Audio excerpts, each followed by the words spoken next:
Bonjour Jenny, ça va?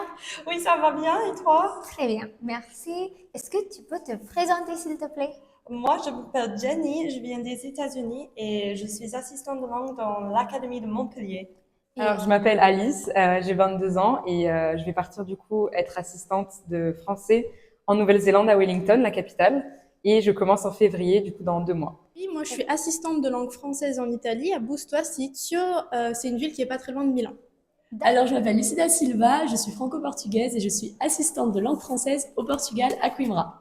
Je m'appelle Paula, j'ai 29 ans et je viens du Mexique, je suis mexicaine, je suis assistante d'espagnol à l'Académie de Toulouse, au centre-ville. d'accord. Et donc tu travailles dans un lycée, des collèges? Je travaille dans 2 collèges là-bas et ça se passe vraiment bien. J'aime les petits sixièmes et les troisièmes, les Ah grands. oui. Est-ce que ça te plaît? T'entends bien avec les élèves? Oui, j'entends bien avec tous les élèves. Ils sont vraiment toujours curieux. Ah oui. Ils ont beaucoup de questions. Ça se passe très bien. D'accord. Et est-ce que tu as des recommandations pour les futurs assistants de langue? Moi, je dirais peut-être qu'il faut être ouverte à toutes les expériences quand il y a les nouveautés, quand il y a les occasions de voyage en Ouais. plus. Il faut en profiter le plus possible. Voilà. Et dis-moi, comment est-ce que tu prépares pour ton séjour en Nouvelle-Zélande?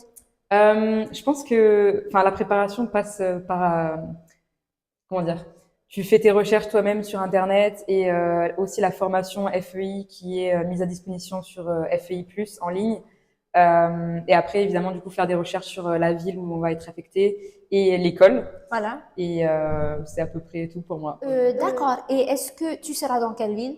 Je serai à Wellington, la capitale. D'accord. Est-ce que tu as prévu déjà pour ton séjour là-bas? Je pense que je vais essayer de faire du surf là-bas. Je pense que c'est Ok. assez connu pour le surf.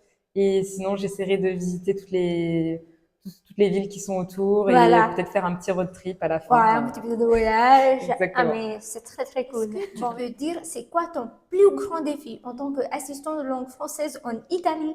Alors, mon plus grand défi, pour ma part, ça a été en fait la proximité avec les élèves, parce que je suis confrontée à des élèves qui ont quasiment mon âge. Donc, vraiment, de créer un contact, d'avoir un peu d'autorité, de me positionner face à eux, ça n'a pas été évident. D'accord. Et qu'est-ce que tu aimes le plus à propos de ton travail avec les élèves? Paradoxalement, ça va être la proximité que j'ai créée au fil du temps, petit à petit, parce qu'en fait, je travaille avec 12 classes différentes, donc je les vois une fois par semaine.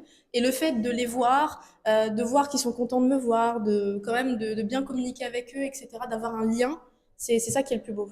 Et alors, est-ce que tu peux me dire comment ça se passe au Portugal pour toi?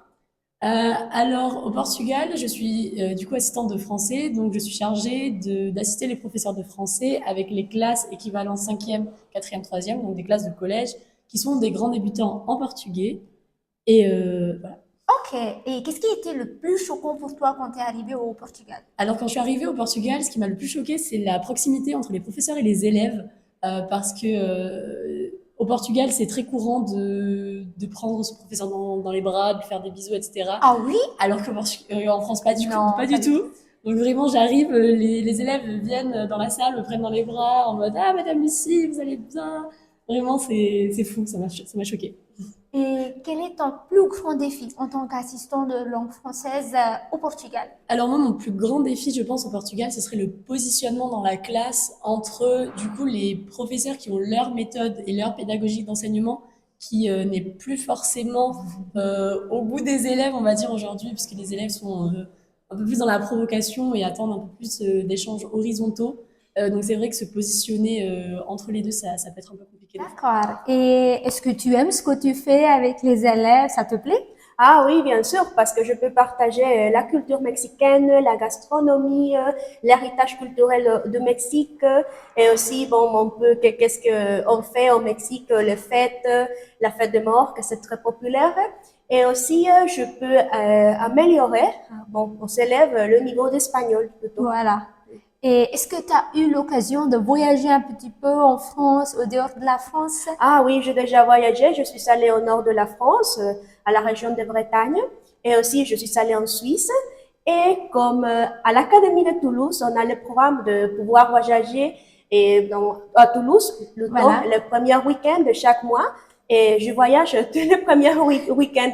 Tu en profites. Oui, je profite beaucoup. Alors, je suis déjà allée à beaucoup de petits villages Ouais. à Et Toulouse. si je te demande, est-ce que tu peux décrire ton expérience en un mot? Ce serait le mot partage, puisque je considère que le programme d'assistant de langue, c'est un partage entre l'assistant, les professeurs et les élèves, et tout le corps technique et administratif de l'école. Qui est enrichissante. Je crois que- Enrichissant. oui. Ok, c'est bien. Est-ce que tu as un message pour les assistants de langue aujourd'hui? Oui, j'aimerais dire joyeux journée internationale des assistants de langue. Est-ce que tu as des conseils pour les futurs assistants de langue? Alors, en général, je dirais de pas trop se mettre la pression, d'aller petit à petit, de se dire que, parce qu'au début, quand on commence, des fois, pas tout se passe comme prévu. Et c'est vraiment de ne pas se mettre de la pression, c'est-à-dire, ça va bien aller, on n'est que assistant, on est là pour apprendre, et si on n'arrive pas à tout gérer, bah, c'est pas la fin du Est-ce que monde. tu as des recommandations pour ceux qui veulent voyager en France ou dehors de la France pour les assistants? Ah oui, bien sûr.